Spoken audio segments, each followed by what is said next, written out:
BBC Sounds. Music, radio, podcasts. You're about to listen to another episode of the food programme. Episodes will be released weekly wherever you get your podcasts. But if you're in the UK, you can listen to the latest episodes a whole week earlier than anywhere else. First on BBC Sounds. Let me just open the jar and give her a sniff because it's been a few weeks since I made my last batch, because 3 loaves lasts quite a while. So let's see what she smells like. Oh. I'm in my kitchen at home doing something I like to do every few weeks. Batch baking loaves of sourdough. Yes. I'm sticking my nose into this jar. And because it's been a while, I'm getting real, actually, alcohol tones and a little bit of nail polish remover. I can't remember what the chemical is, but that's quite a common smell.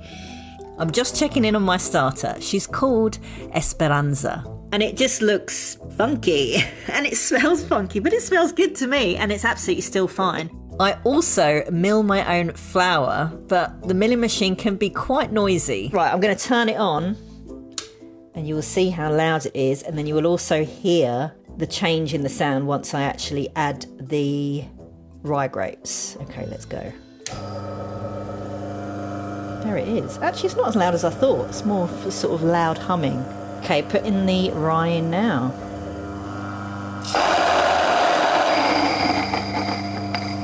That is it. That is it. Fabulous. That is my rye flour now ready to be fed to my starter. Tomorrow will be the day where I make the bread, and then the day after will be the day I actually bake it. So in 2 days, I will have 3 beautiful loaves of sourdough. I know exactly what goes into my sourdough. Just flour, water and salt. But many sourdoughs for sale in the shops have extra ingredients thrown into the mix. Additives with long names, sometimes oils and dried baker's yeast. So do they still qualify to be called sourdough? I'm Leyla Kazim, and on this week's food programme, I'm asking, what's in a name? What makes sourdough sourdough? Here are the thoughts of some craft bakers. Sourdough for me is grain that has been given the best possible chance to provide nutrition for a human body. A long, slow fermented bread using a symbiotic relationship between a wild yeast and lactic acid bacteria. Sourdough is a method of fermentation that uses only naturally occurring microorganisms that are fed on a daily basis, and it defines a bread that's made using only this natural fermentation method rather than using commercial baker's yeast. Bakers David Wright, Vanessa Kimbell and Jules Chambe. Others hate the term sourdough for what it implies, like bread historian and author Professor Steven Kaplan from Cornell University. You know, the word sourdough offends me. I don't like sourdough. I like le vin. If you wanted to do a map of quote-unquote sourdoughs or leavens all over the world, you'd see that San Francisco is extremely special because they like a very pronounced acidic and acidic kind of aroma and taste. And if you go to Argentina, it's almost the reverse. In France, there's a real reluctance to give the bread, to impart to the bread something that's truly sour.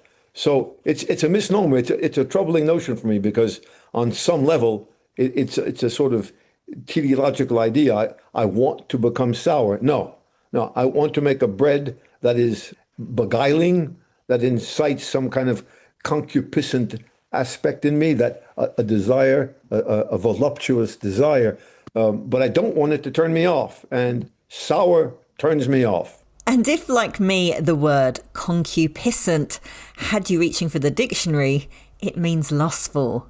Clearly, bread arouses strong emotions in some. More from Professor Kaplan later.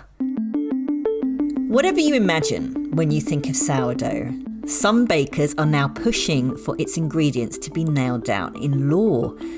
It's a tussle that pitches craft bakers against big industry players and traditional techniques against more modern practices. As we're about to hear, sourdough purists think sourdough should be defined as simply flour, water and salt raised by a starter culture.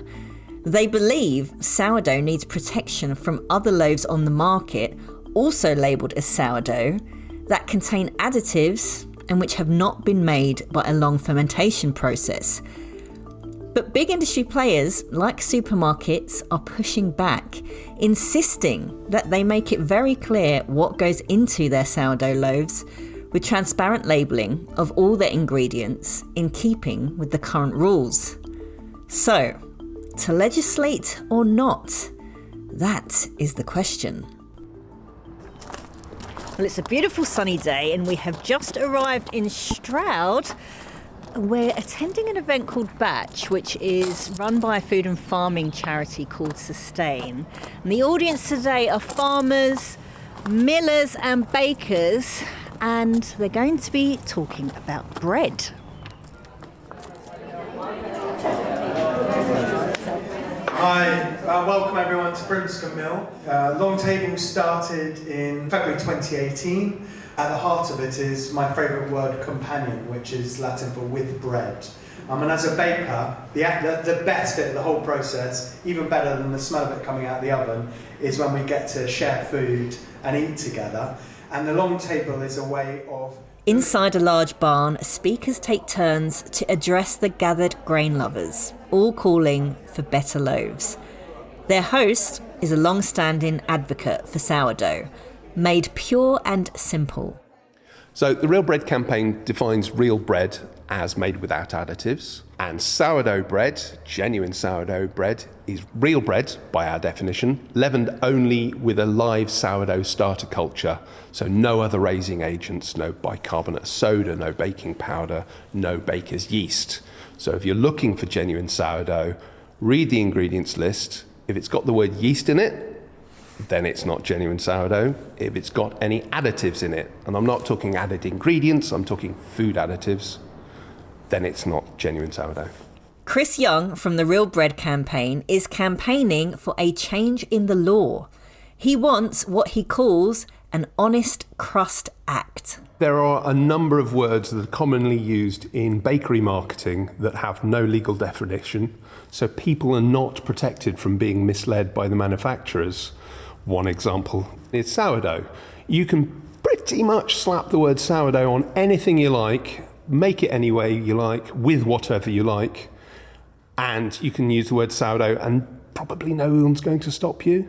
But because there's no legal definition, how one person thinks of a sourdough is not necessarily how someone else is. And a big industrial dough fabricator could easily argue, well, it's got a pinch of dried sourdough powder in it, therefore it's with sourdough. In one case recently, a leading supermarket rebranded a product incorrectly labelled as sourdough as it contained baker's yeast as the raising agent. It was a subject brought up at the House of Commons Environment, Food and Rural Affairs Select Committee last year. Here's the Labour MP Rosie Duffield quizzing Richard Bournes from Lidl. Can we just turn to Lidl as well, Richard? In December, Lidl rebranded its sourdough crusty rye bloomer to crusty wheat and rye bloomer, following claims that the sourdough label was completely misleading and there was no sourdough in it at all.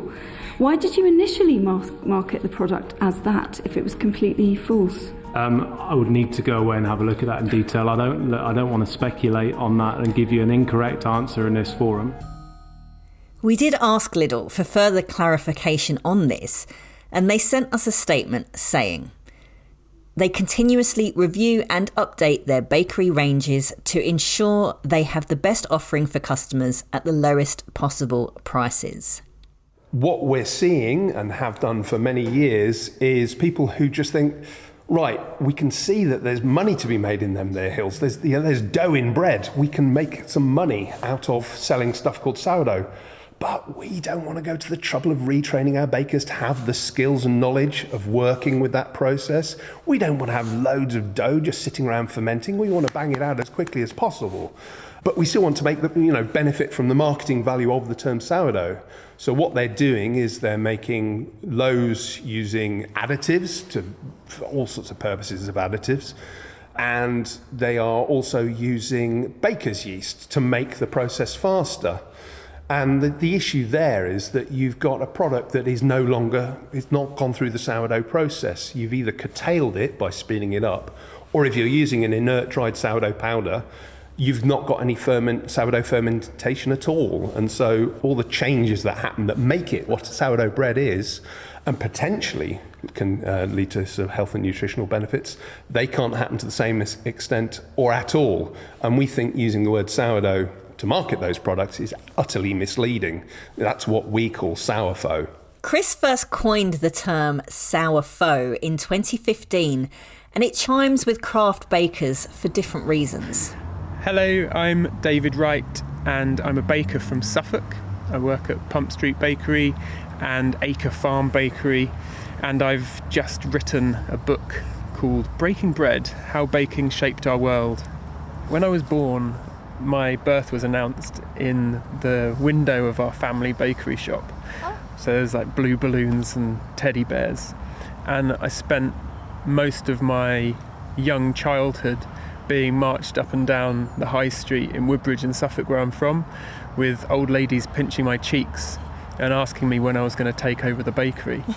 So bread has got it's hung over me for my entire life. I love the idea that you take this seed, which you could put in the ground and would grow into a plant, and by treating it in a really careful way, that life gets recycled and rejuvenated within our bodies and becomes our lives. And that's kind of the way I think about food. And when I think about food which is perhaps problematic, quite often it's quite inert and dead. It has a very long shelf life, and it lasts too long. It doesn't go off, and it doesn't rot, and it doesn't die. And if it doesn't die, then it's not alive. And so I think for me, the great thing about the whole sourdough process is it's just so full of life. Even if it's a sad sourdough starter that's sitting in the back of your fridge that needs nurturing, which, by the way, is almost impossible to kill. The one thing that people say to me again and again is, I've killed my starter, like I'm some sort of priest that they have to confess to. And I am, being asked to absolve them of their sins, where actually, in fact, you can treat sourdough starters terribly and still bring them back to life again. I should say at this point that my colleague Dan Saladino made an excellent food programme about a library of sourdough starters just last year. Do check it out on BBC Sounds if you get the chance. What are your thoughts on products in shops that are marketed as being sourdough, but perhaps are not quite sourdough? I feel quite strongly about this. And I feel quite strongly about it because I've lived the life of a baker. And the life of a baker, especially a baker who bakes real bread, is hard. And there's a lot of sacrifice tied up in it. I think about all of the things that I've missed with my children growing up, the various times where me and my wife haven't been able to go to events because I've had to be up early the next day. And the idea that that's not protected, that does frustrate and anger me. That same loaf of sourdough, which contains yeast and all number of other additives on the supermarket shelf, is really just is piggybacking on the good name of sourdough, and it's exploiting that, and it's extracting the value that's being produced by really good craft bakers. So I feel like I'm having my pocket picked. If David Wright feels he's been shortchanged by what he perceives as counterfeit versions of sourdough, one nutritionist says she's seen firsthand the adverse health effects it can have.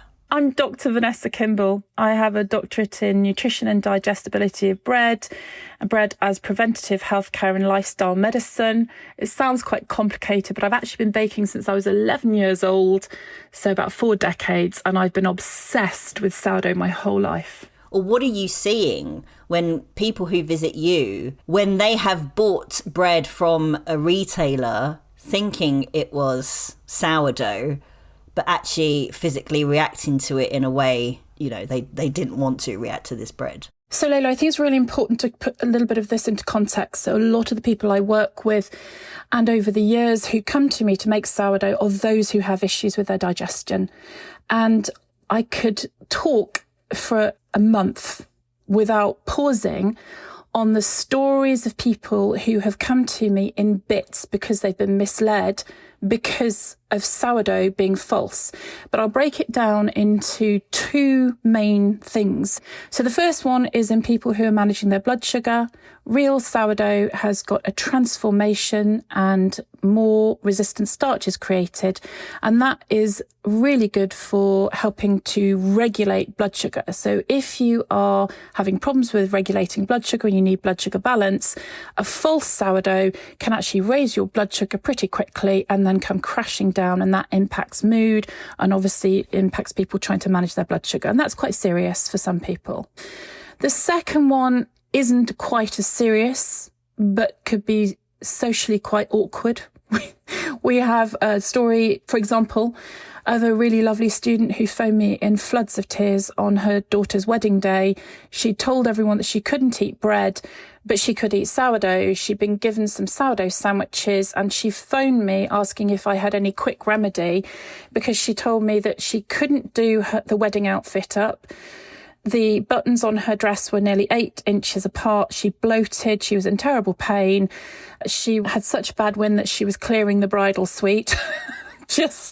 Which is funny but heartbreaking. She was so embarrassed and she was in floods. And actually, although it sounds like it's not serious, about 20% of the population has IBS. If you look at that from an economical point of view, if people are eating false sourdough and they're losing days off work and they just simply don't want to, they can't function, then actually it has an economical as well as an emotional impact. But if this results in bread that's quite close to sourdough, but not exactly, but it's cheaper, and therefore a foodstuff that's accessible to more people, isn't that a good thing? None of the transformation has taken place, Leyla. When you long, slow ferment the bread, the microbes in the bread are like billions of Oompa Loompas all doing work, and it might all be invisible. And yes, we might have nourished them and coochie-cooed them to build them up. And we might have done this, what we call microbial farming, and then put them in the dough and then left them to really transform the dough and make it more nourishing, more satiating, more delicious, more nutritious, the whole shebang that real sourdough does. And then, of course, we burn our little Oompa Loompas alive in the oven, which is an awful thing to do. But what the work that they have done exists in that sourdough. So the transformation is done. And if you look at the impact of that fermentation on blood sugar and you look on the bioavailability of the minerals, which is really important for certain genetics to actually have those extra minerals, the zinc, the copper, the magnesium, the manganese, the iron, all the folate, for example, more bioavailability of folate is absolutely key to about 40% of the population. And that is something that only happens during that fermentation. So the problem is you can look at a loaf of bread and you can see 2 slices and they look identical, but actually the level of nourishment in those 2 slices is absolutely, totally and utterly and completely different. And that is why it's so difficult to tell sourfaux from real long slow fermented true sourdough fermentation. That's the problem. Dr. Vanessa Kimbell. And I don't think I'm ever going to look at Oompa Loompas in quite the same light again. She also told me that the science in this area remains patchy and much more research needs to be done into evaluating the possible health benefits of sourdough. You're listening to the Food Programme with me, Leyla Kazim, and we're looking at calls to write a definition of sourdough in law. Back to Stroud. And it was time to put some supermarket loaves to the test. Okay, so producer Robin, prior to our chat, popped into some supermarkets, and we have an array here of lots of plastic wrapped bread. Now, okay, I've got one here called... in a very noisy bag. In a very noisy bag. This is Tesco Finest white sourdough bread. Looking at this bread, It's got a nice dusting of flour on top. The crumb looks quite good to me, like some of it's quite open. And without investigating any further, I think this looks like it could be sourdough. And why wouldn't you? I mean, if I take that, it has got the word finest on it. It's got white sourdough bread. It's got baked in batches. And it's got a little image of a stylized ear of wheat. It's all buying into all of those heritage and nostalgia and trust and all sorts of values. It's basically marketing itself up to the eyeballs. Or at the very, very least, this is different from your white sliced loaf. So is this actually sourdough, Chris? So the way of telling is to flip a loaf over and to read the ingredients list. So we've got flour, which has got the statutory so-called fortificants in it because it's not wholemeal flour. Water, rapeseed oil, unnecessary, but depending on where you sit on seed oils, arguably an ingredient. Well, it is an ingredient. How natural is a different matter. Rye flour, fermented wheat flour, which is possibly a sourdough starter culture. That's sometimes the way they phrase it. Salt, and it's looking so good so far, and then it falls down. It's got E300 in it. It's got a flour treatment agent, an additive. So that doesn't even classify as what we call real bread, let alone genuine sourdough. So you've got something there that They could so easily have made genuine sourdough bread there, and then they decided, let's stick something in to give us a helping hand. It's like, we think of it sometimes as like an athlete we'll just take a little pinch of this to enhance our performance. Are they still an athlete? Arguably not. So as a consumer, you're reading through this ingredients list. Where is it? Right.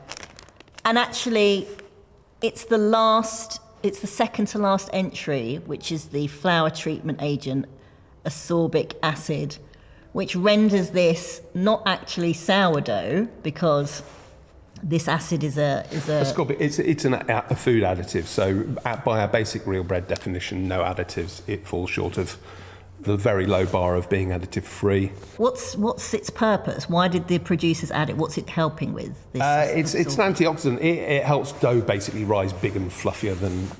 You'd really need to ask an industrial dough fabricator why they add that, because real bakers can make absolutely fantastic bread without any additives at all. We found E300, which is better known as vitamin C, in a Sainsbury's Taste the Difference white sourdough half bloomer too. And we did ask both supermarkets to be interviewed for this programme, but they referred us to a statement from their trade association, the British Retail Consortium, which said, "Retailers ensure their products meet consumer expectations and comply with all laws around which additives are permitted in food. In the past, the government considered a proposal to legislate the composition of sourdough, but concluded they were satisfied with current practices." In fact, the government was challenged only last month on this, and the DEFRA Minister, Daniel Zeichner, replied that he thought existing rules were enough to ensure consumers were not being misled in the shops. But let's roll the clock back to 1993 and head across the Channel. There, concerns about the creeping industrialisation of the beloved baguette forced the arm of legislators.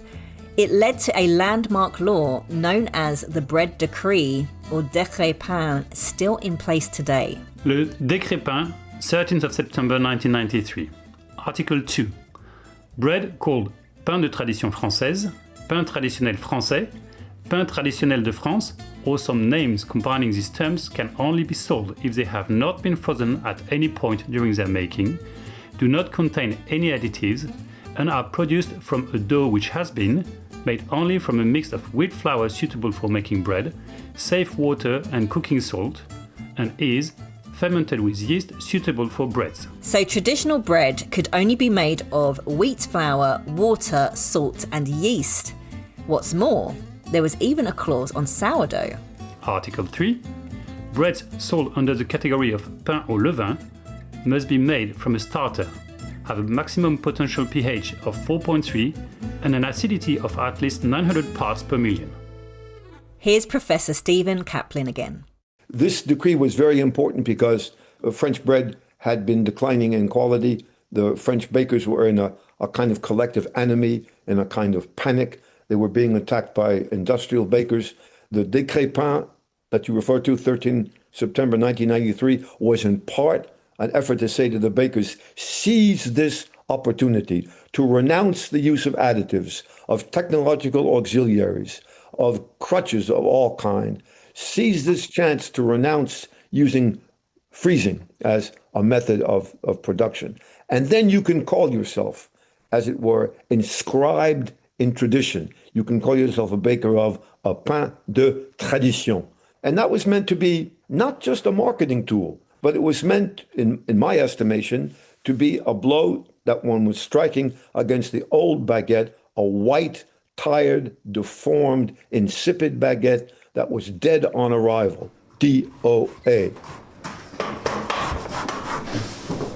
This is my baguette dough, and I'm just giving it a fold to increase the strength and help the fermentation. So that's been mixed, it's been out for about an hour, and that's going in the fridge until tomorrow. And tomorrow we'll divide it, shape it and bake it. Hard at work in his Oxfordshire bakery, the Wild Frog Bakehouse, is Jules Chambe. He's originally from France and would welcome their rules over here. Well, it would be amazing to get something similar in England, actually. This was and it's very thorough, and it's very important in France because it sets apart artisan bakers from massive industrial and supermarket bakeries, because at the time there was a bit of an unfair competition between the two. So the artisan felt like they had to have this body of law to help them stand out and defend their craftsmanship. So that's something I think would be really helpful in this country, because it can get really, really confusing now for customers knowing what's in the bread they buy, because obviously the ingredient lists now can be very difficult to decipher, and it shouldn't be so complicated. And I think it's very difficult from a consumer's point of view to know what to buy or what not to buy and what to avoid. And all they want is to get healthy bread, but in the end, it's very easy to get misled, and it's done a great deal of good in France. So I think, it would be very important to have something like this, yeah. But not everyone is so keen to embrace new legislation as a tool for stopping sourfaux. Go ahead and regulate. I don't think it'll do a damn bit of good. How are you going to police it? You're going to send a sniffer dog to come in and see if you have the right kind of blend of lactic bacteria and yeast in. It's very hard to do. Faux, non-faux, natural. We're in a world where these distinctions, if we're going to be rigorous about them, are hard to sustain.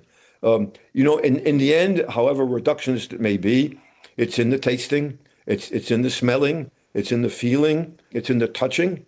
Bread is wonderful because it solicits all of our senses, all of them, and we eat it with the intimacy that is allowed because there are no utensils. So we touch it. It has this kind of immediacy to it. It is a process that's sensual in itself, and we'll know very quickly whether the levain, the sourdough, was faux or not faux. When we talk scale, if we're at home, you and I are at home and we're baking bread, it's not a problem for us to distinguish faux from not faux. When you're working at scale, 1,000 loaves, 2,000 loaves a day, I'm a humble man, and having been trained as a baker myself a long, long time ago, I'm not going to throw the stone that says, I'm horrified that you might use some quasi-industrial process to assist you in baking so much bread.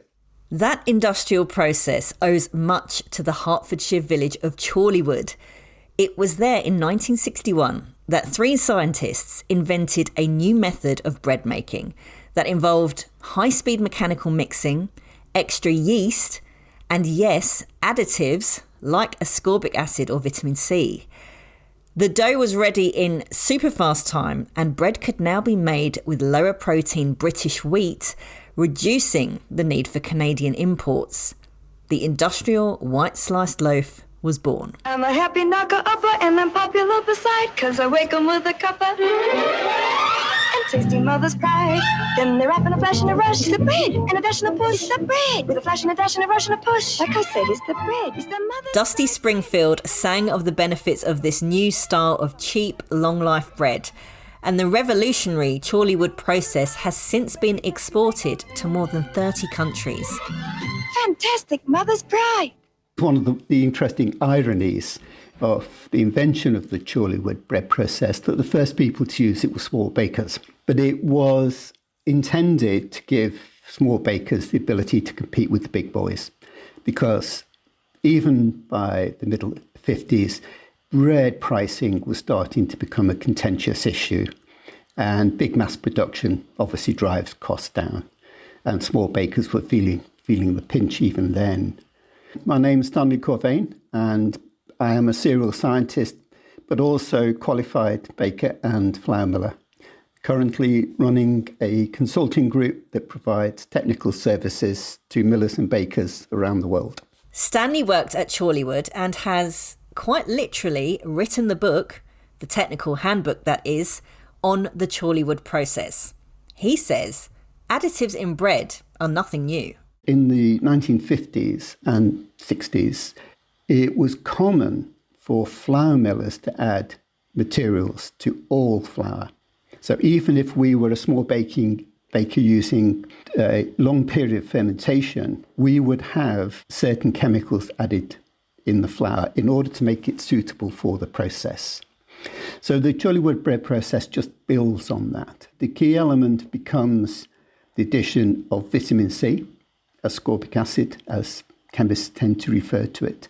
And this helps with the development of the gluten network. What we're seeing, ironically, in supermarket sourdough bread production, ironically, we're seeing elements of the Chorleywood bread process in play, which is how do you produce large quantities of bread to a fairly uniform characteristic and therefore satisfy a large number of consumers.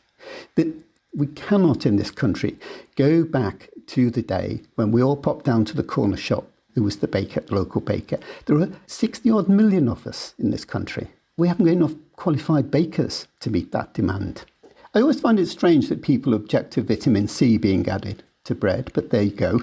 And I'm not sure that the Real Bread campaign have fully understood the point of adding ascorbic acid for certain types of sourdough bread, and that is to increase the palatability of sourdough for a wider range of consumers.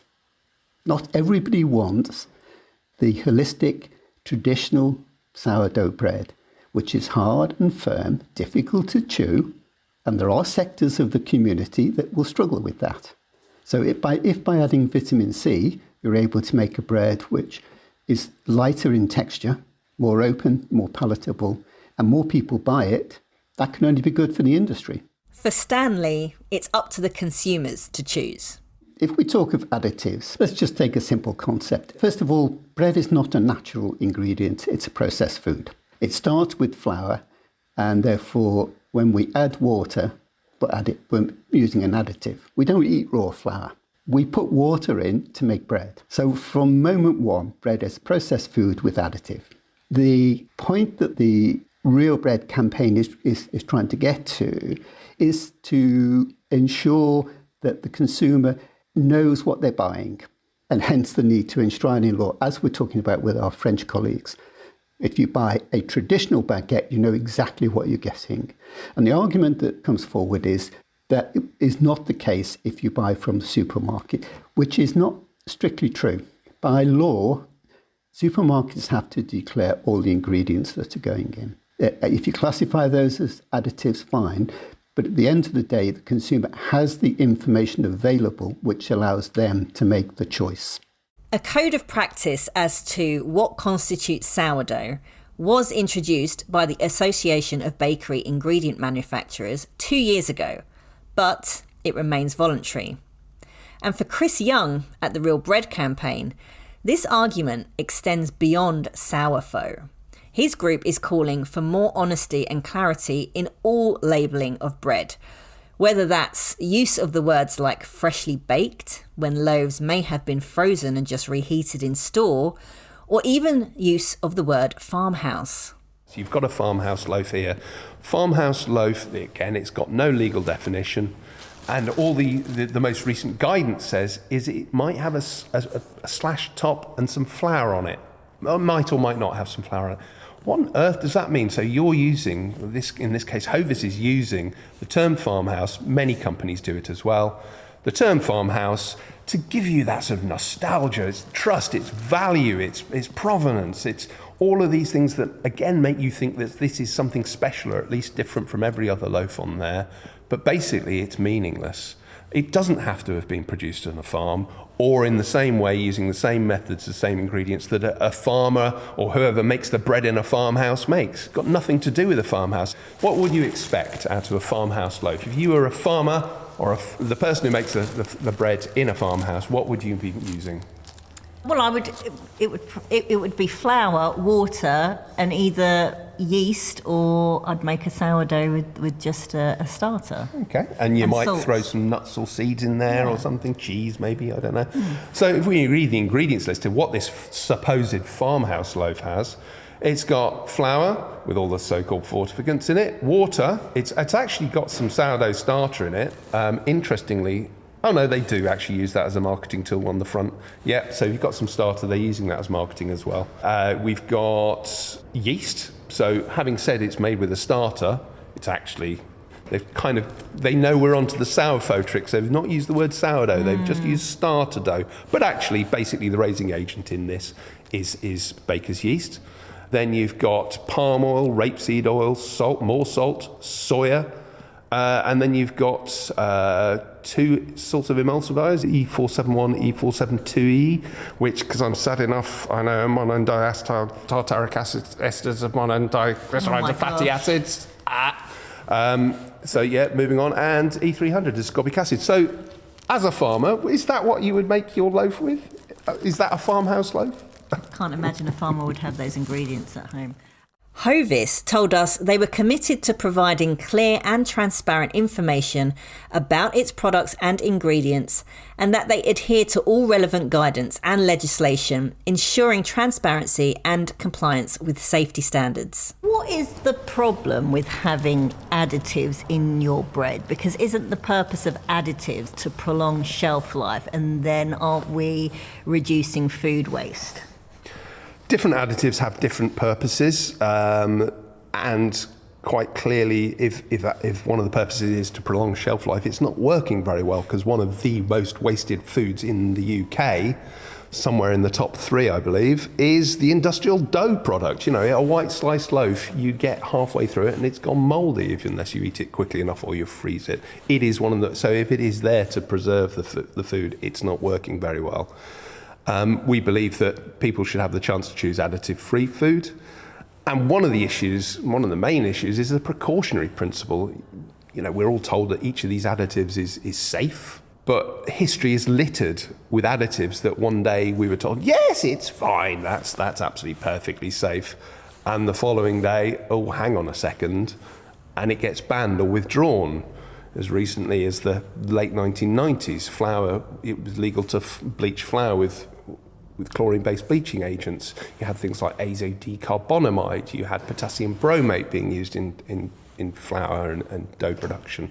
Back in the 30s, you had nitrogen trichloride. There are all these things that absolutely industry was telling you was perfectly safe, and then sheepishly had to crawl away and go, oh, sorry, no, can't use that anymore. So we think, you can make bread with natural ingredients, let's stick to the natural ingredients. Let's talk about price, because real sourdough bread costs more than other types of bread. And if we're looking at the cost of living now, which is just so high, I mean, is there a problem with a sort of part-time light version of sourdough on the shelves that is quite like sourdough, but maybe just has one additive, but it's half the price? Price is a challenge. A small independent bakery has to charge what it charges in order to, pay its staff well. Economies of scale. There are all sorts of reasons that a small independent bakery has to charge what it has to charge for any of its products. Sourdough takes extra time and skills, so that might even be more than an independent bakery normally charges for the rest of its products.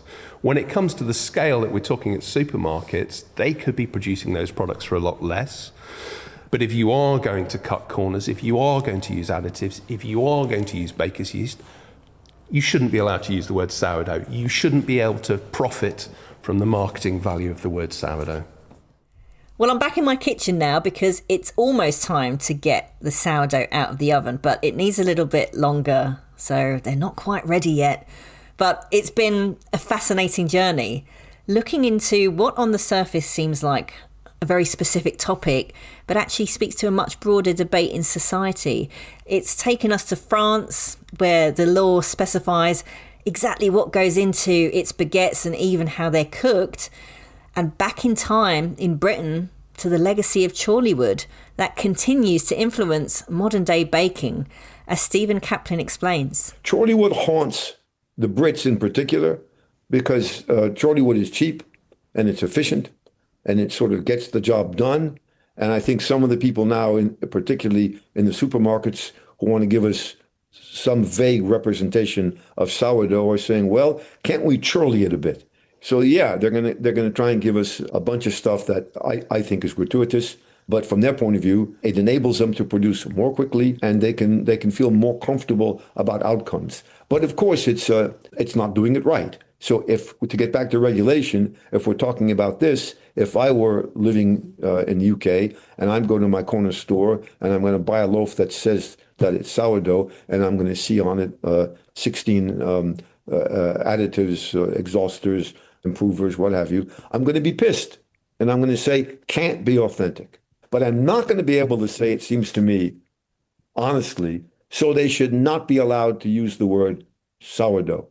Because anyone with any minimal sense knows when they see what's on that list of ingredients and the composition, they're going to know that it is, let's call it a kind of rip-off. But do they, Stephen? Do people realise that what they're buying isn't actually what they think they're buying? It's a really good question. And it's a question, that I need to ask myself as an historian of the people, quote unquote.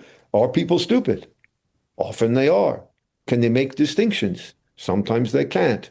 So do we need a paternalistic sort of officious mommy state or daddy state to give us big flashy labels and say, no, no, no, no? Maybe. I mean, that's a real debate. And that's a debate about politics. It's a debate about civics. It's a debate about education in schools. It's a much larger debate than a debate about panification, about making bread. If you want to be notified as soon as a new episode drops, subscribe to the food programme on BBC Sounds and make sure you have push notifications turned on. We'll let you know as soon as new episodes are available.